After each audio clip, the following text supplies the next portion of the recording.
Despite its popularity and reception, a lot of people are unaware of the circumstances that led to Steins Gate Zero's creation, as well as why it exists. At a surface level, most understand Steins Gate Zero as a visual novel and anime that acts as an interquel to the original story, serving to expand upon its true ending. And while this is true, there's much more to what Steins Gate Zero is, and why it's a thing to begin with. After all, contrary to popular belief, Steins Gate Zero mostly wasn't an original story, but rather an adaptation of pre-existing supplementary content. And given the fact that its source material already existed, why did mages make Steins Gate Zero? So in this video, I wanted to go over its development history and the circumstances that led to its creation. Spoiler warning for the Steins Gate subseries, by the way. After 5PB and Nitroplus released the original Steins Gate in October of 2009, they followed up with a number of different pieces of side material over the course of the next few years afterwards. And a common topic that these stories touched upon was the circumstances behind what made Operation Skuld possible. And there are three particular pieces of side material that I would like to go over: Arclight of the Pointed Infinity, the Epigraph Trilogy, and Annularly Chained Ouroboros. Arclight of the Pointed Infinity was the second part of a trilogy of drama CDs released just a few months after the original visual novel, being an incredibly heartfelt and emotional Mayuri-focused companion story to the game's true ending. It took place in the Beta Attractor field, in a world where Okabe failed to save Makise Kurisu and did not return to July 28th a second time, serving to expand upon Chapter 11 and explain why Mayuri slapped Okabe, which was something that many thought was a little bit out of character. Arclight of the Pointed Infinity would then go on to inspire the Epigraph Trilogy, a series of light novels released from 2012 to 2013 that were designed as a lead-in to the story of Arclight, as well as the series' third mainline entry, Robotics Notes, which was also releasing around that time. The trilogy consisted of Epigraph of the Closed Curve, Pandora of Eternal Return, as well as Altair of the Pointed Infinity. And just like Arclight, these light novels also followed an Okabe in the Beta Attractor field who failed to save Kurisu and lived on. But compared to Arclight, Epigraph was significantly more expansive, with a new focus on artificial intelligence and a number of brand new characters, the most significant of whom were Hyajo Maho, Shina Kagari, and Alexis Leskinen, who would make appearances in other Steins Gate material that released around the same time. Annularly Chained Ouroboros, meanwhile, was a 2-volume-long novelization of Steins Gate that released from 2010 to 2011 and served as an alternate retelling of the original story.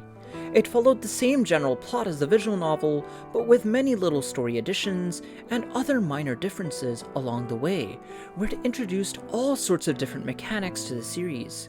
One of these, as you may know, is world line superposition, a concept which would later be important for future series installments. But the most critical of the many concepts that Ouroboros explored was world line recursion. The ending of Ouroboros features an extended version of the Operation Skuld video D-mail, or Nostalgia Drive, wherein future Okabe further details how he was able to send it. Specifically, he highlights that this video D-mail he sent was the culmination of the efforts of countless iterations of Okabe, or Dead Zeros as he refers to them, each of whom served as messengers to one another down this near infinitely long chain of world lines. One Okabe served as a messenger to another, who served as a messenger to yet another, and so on and so forth. The Okabe recording the video D-mail served as the final messenger along this chain, and had accumulated the memories of and lessons learned by all these prior iterations. So evidently, the combination of these three aforementioned pieces of side material ultimately expanded extensively upon the ending of the original game, to the point that they could legitimately turn that content into a full-fledged visual novel if they wanted to. But while this supplementary material did ultimately form the basis for Steins Gate Zero, at this point in time, that was not a plan they were particularly keen on. The year after Altair of the Pointed Infinity released, series staff had instead planned on releasing a light novel sequel to Steins Gate called The Committee of Antimatter, set to take place 6 years after the original game's true ending, and set to be released in close proximity to Chaos Child's launch. But it was ultimately cancelled, with no explanation, just a few weeks prior to its planned release, and just a few days after Chaos Child's launch. And the ultimate reason that Steins Gate Zero exists is seemingly a direct result of the fallout from Chaos Child's launch, and likely also the Committee of Antimatter's cancellation. Chaos Child, the fourth mainline entry in SciDV, was set to be an Xbox One exclusive title whose release was supposed to coincide with the console's Japanese launch. And while Chaos Head Noah, Steins Gate, and Robotics Notes all first released on the Xbox 360 and sold well, the same could not be said for Chaos Child on the Xbox One. After all, the Xbox 360 performed solidly in Japan, but as per Famitsu's estimates, the Xbox One only sold a measly 115,000 units in its lifetime. So in the end, Chaos Child, despite being the longest and most expensive SciDV up until that point, sold just 1,415 physical copies in its launch week, less than 2% of what the previous mainline entry, Robotics Notes, sold during its launch week. And so the game's disturbingly poor sales seemingly had immediate consequences on both Mages and SciDV as a whole. On top of porting Chaos Child to PlayStation, for obvious reasons, they immediately pivoted back into doing a high-profile project within the Steins Gate subseries, which, thanks to the ever-so-successful Steins Gate anime adaptation, was their unabashed cash cow. And the easiest, quickest, and most profitable thing to do was a sequel game to the original Steins Gate based on pre-existing side material. So within days of Chaos Child's Xbox release, Mages announced that they were cancelling Steins Gate to the Committee of Antimatter, and then within 3 months of its cancellation, they went on to announce Steins Gate Zero in its place, which would release at the end of 2015, less than a year after Chaos Child's launch on Xbox One. Nobody outside of those involved in the project truly knows why they cancelled Antimatter, but based on the surrounding circumstances, I firmly believe that the cancellation of the Committee of Antimatter and the subsequent announcement of Steins Gate Zero were fundamentally interconnected. Perhaps they announced Steins Gate Zero in part to make up for having to cancel the Committee of Antimatter, or perhaps they cancelled the Committee of Antimatter because they wanted to make a Steins Gate Zero instead. After all, Steins Gate Zero would have been a much more popular, marketable, and profitable sequel by virtue of it being a full-length game and anime, as opposed to a one-off light novel volume. Though then you would have to explain why they couldn't do both projects when Antimatter was right near the finish line. I discuss more of the circumstances behind the Committee of Antimatter's cancellation in my video on the topic from last year, since there may have been a number of other factors at play, such as potential narrative and lore issues, as well as staff and company disagreements. But whatever the case may be, I do not believe that the timing of the Committee of Antimatter's cancellation and Steins Gate Zero's announcement is a coincidence. The way I see it, the financial pressure Mages was under from Chaos Child's launch most definitely played a heavy role in Steins Gate Zero's conception, and possibly also the Committee of Antimatter's cancellation. The former point was corroborated by series creator Chumar Shakura at the time of Steins Something's announcement in October of 2020. At the time, he alluded to the impacts that Chaos Child's commercial disappointment had on Mages as a company, and outlined how it ultimately led to the conception of the then-announced Steins Gate thematic sequel. If Chaos Child's commercial underperformance led to the idea of Steins Something, then it would seem likely, to some at the very least, that it also contributed heavily to the idea of and desire to make Steins Gate Zero as well. Additionally, the Steins Gate Zero Amadeus script guidebook also features commentary from series staff wherein they detail the conception of Steins Gate Zero. They outline how they were originally not particularly eager about needlessly turning the novel trilogy into a game, but all of a sudden, in a meeting with series writers, Shakura proposed expanding the Epigraph trilogy into a Steins Gate 2 in visual novel form. And at that point, upon internal deliberations within the company, Mages concluded that they had no choice but to make what would become Steins Gate 0. Why did they have no choice? Perhaps because it was too good of a commercial opportunity to pass up, given their imminent circumstances with Chaos Child. So in the end, the way many fans perceive it, the primary reason Steins Gate 0 exists appears to be financial desperation and company circumstances at the time. Mages needed money, and they needed it fast. That's why they designed a Steins Gate sequel that was based on pre-existing material. That way, they were able to release it within months of its announcement and quickly recoup their losses from Chaos Child's launch. This is not at all to say that Steins Gate 0 is bad or that its content is not important. It's very important, especially for SciEDV content that released afterwards.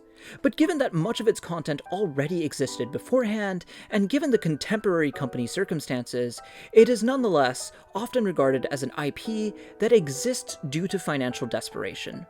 On that note, despite being based off of pre-existing content, Steins Gate 0's development was still very much rushed, to the point that the game released somewhat unfinished. Due to time constraints, they ended up having to cut out entire portions of the game from the final version of the story, the biggest of all being the Fubuki route, whose plot centered around Amadeus repeatedly cloning itself and hacking into Fubuki's brain. Instead of incorporating the full route into the game, they instead reworked bits of its premise into a drama CD titled Paradise Lost in Adaptive Radiation. In addition to this, they ended up having to reuse assets from previous games, despite clashes in art styles. They simply did not have the time to do more over the course of the visual novel's very short development. Nonetheless, despite these issues, the Steins Gate 0 visual novel still sold a whopping 100,000 copies on day one, so it was a resounding commercial and critical success. Next up for the IP after this was the Steins Gate 0 anime, where they faced the hurdle of adapting a non-linear visual novel, which itself was an adaptation of pre-existing material. An adaptation of an adaptation, if you will. At first, they explored the possibility of doing the Zero anime as a conventional adaptation, wherein they would cover the Promised Renashimento route in one core, and then the Vega and Altair route in the other. But it became clear to them that an incomplete adaptation of an already incomplete visual novel would be neither appropriate nor very useful for an anime. We later saw this in practice through the Zero manga adaptation after all, which was a conventional adaptation of the aforementioned routes that serialized between 2017 and 2021. And while it was a solid adaptation of the Promised Renashimento and Vega and Altair, all it made for was a nice and quick way to re-experience parts of the visual novel, far from being able to serve as a replacement due to its missing context, or being able to serve as a meaningful complement due to not adding much to the game's story. So what they decided to do instead with the anime was not to make a conventional adaptation at all, but rather something more akin to a sequel or final route to the visual novel, vis-a-vis Worldline Recursion. It depicted the story of the very last Okabe who ultimately went on to send the video D-mail, rather than a combination of any of the 5 prior iterations seen in the visual novel, and in doing so, it effectively completed the overall story of Steins Gate 0, filling in the missing links in the narrative. It was still an adaptation of the Steins Gate 0 visual novel, as well as the likes of Arclight and Epigraph, but it was nonetheless also a sequel because of Worldline Recursion. However, because of needing to make a pretty large part of the scenario from scratch, the anime took a fair bit longer to develop. So while the visual novel for Steins Gate 0 was released in December of 2015, the anime only started airing in April of 2018, leading to a 7-year gap in between the original anime and the Zero anime. Yet while the wait was long, the results were solid, and the anime was very positively received overall. However, coinciding with the release of the Steins Gate Zero anime, Mages also released Steins Gate Elite, a fully animated remake of the Steins Gate visual novel with the original visual novel's text as a base, but the anime's visuals instead of the original 2D sprites and backgrounds. So from that point onwards, many wondered if a Steins Gate Zero Elite would be doable, given all the differences between the visual novel and anime. But lo and behold, it was only a little while after the Steins Gate Zero anime finished airing that Mages would indeed go on to outright announce Steins Gate Zero Elite, a fully animated remake of the Steins Gate Zero visual novel, albeit with conflicting information regarding whether it would be the anime route in visual novel form or the visual novel routes but in animated visual novel style. Nonetheless, it has been more than 5 years since this announcement, and we have yet to hear much word on the status of Steins Gate Zero Elite. Will they do more with the Steins Gate Zero IP? We'll just have to see. But that is more or less the gist of Steins Gate Zero's development history. Contrary to popular belief, Steins Gate Zero is not an original story. Rather, the Steins Gate Zero visual novel is largely an adaptation of pre-existing Steins Gate side material that explored the circumstances behind Operation Skuld. Meanwhile, the Steins Gate Zero anime acts as the final iteration of the Steins Gate Zero storyline, functionally serving as a sequel to the Steins Gate Zero visual novel rather than a conventional adaptation of it due to worldline recursion.